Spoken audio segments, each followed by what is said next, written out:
This video is kindly sponsored by Skillshare. Check out the link in the video description to get your 2-month free trial. Hey guys, welcome back to the channel. If you're new here, my name is Ali. I'm a junior doctor working in Cambridge, and in this video, I'm going to be teaching you how to do this annoying but fancy looking Apple Pencil spinny thing. To be honest, it doesn't have to be done with an Apple Pencil. You could use any other Apple Pencil shaped object, but because I'm an Apple fanboy, I prefer to do it with the Apple Pencil. This is one of my favorite ways to impress people when I'm at work. I bust out my iPad Pro, magnetically detach the Apple Pencil from it, do a few spins, hopefully don't drop it, and then people are all very impressed. I've heard as well that this is the sort of thing that really impresses romantic prospects. So let's say you want to impress a girl or impress a guy, whatever floats your boat.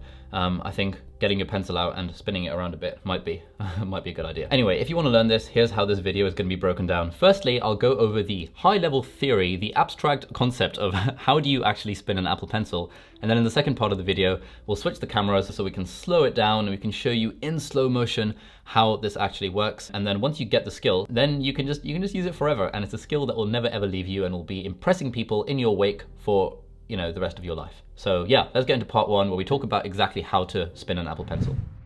So here is the general concept. You want to have your Apple Pencil resting with your, in between your thumb and your middle finger. Your index finger doesn't really do anything other than provide a bit of support.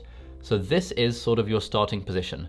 You've got thumb and middle finger over here as such, and you've got your index finger sort of on the top providing support. And what you're doing is that you're applying a forward force with your thumb. So your thumb is pushing the pencil away from you, whereas your middle finger is pulling the pencil towards you, and you've got your index finger here acting as a stop for this. So it's, in a way, you've got your index and middle finger pushing this way, and you've got your thumb pushing that way. So this is the position that gives you a certain amount of tension. Then, once you want to release that tension, what you do is you let your index finger go. What you want to do is, the objective is to end up with the pencil pivoting about your thumb and then eventually re-landing in that same position.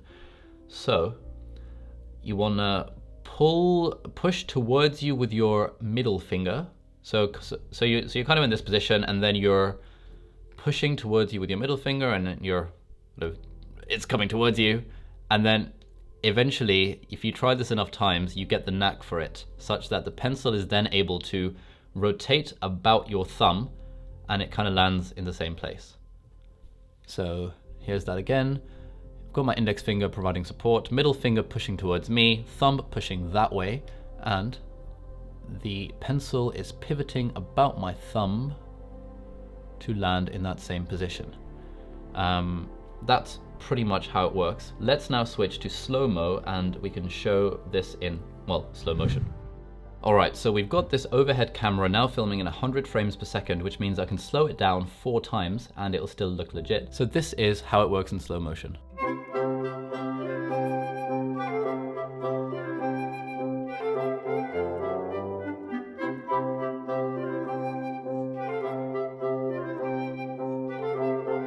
And in a way, my index finger isn't really doing anything, it's just providing the initial support. But if I were to get rid of the index finger, it'll probably still work. Yeah, so even without the index finger, it's the middle finger that's doing all of the work, that's pushing it over the thumb. Okay, so a few tips as to how to make this work. Firstly, it's important that when we're holding the Apple Pencil or whatever other Apple Pencil-like device we want to use, that our thumb is slightly away from the center. We are not holding it in the middle. It's really hard to do it It's really hard to do it when your thumb is sort of in the midpoint of the pencil, which is why you want your thumb to be slightly on that end of the pencil. And then when you spin it around, it becomes very easy and you end up catching it in a almost writing position. So your thumb is sort of 3/4 of the way up. Your middle finger rather is quite close to the middle. And then what you're doing is you're giving it a bit of a push and allowing it to rotate on the thumb. The way I'd practice this is that I'd start off by doing it on a table. Eventually you can get to the point where you can start spinning it like this in the air. But initially you want to have the back of your hand resting on the table, and you just want to try and do this thing with, where you're just pushing with your middle finger and making it rotate about your thumb. And You just keep on doing this, and it's going to take many, many, many hundreds of attempts until you get the knack. But then once you've got the knack, you'll be able to do it with any hand that you like, and you'll be able to do it with any device that you like. So it's basically just the same concept. It's just the middle finger providing a bit of a pushing force, and then the pen or pencil or Apple Pencil rotating about your thumb. The thumb kind of stays still. If you watch this back over and over again, you'll notice that my thumb doesn't actually move. It's literally just middle finger pushing, thumb staying still, and pushing with the right amount of force, which means it doesn't like fly away, but you're pushing with the right amount of force so that it eventually lands over there. And once you've kind of picked up the knack of spinning the Apple Pencil, then you can start doing things in the air. It doesn't really matter. You can use your ring finger to spin it around rather than your middle finger. I mean, the world's really your oyster. Sometimes you can even use your pinky to spin it around.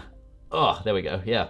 So you can go pinky, ring, middle, middle, ring, and pinky, yeah. So you can start doing gymnastics with your Apple Pencil if you really want to, but the most important thing is you get the knack of pushing with your middle finger so that it rotates about the thumb, and then you catch it in a writing position, and then you're going to find yourself doing this every single day, many times a day for the rest of your life.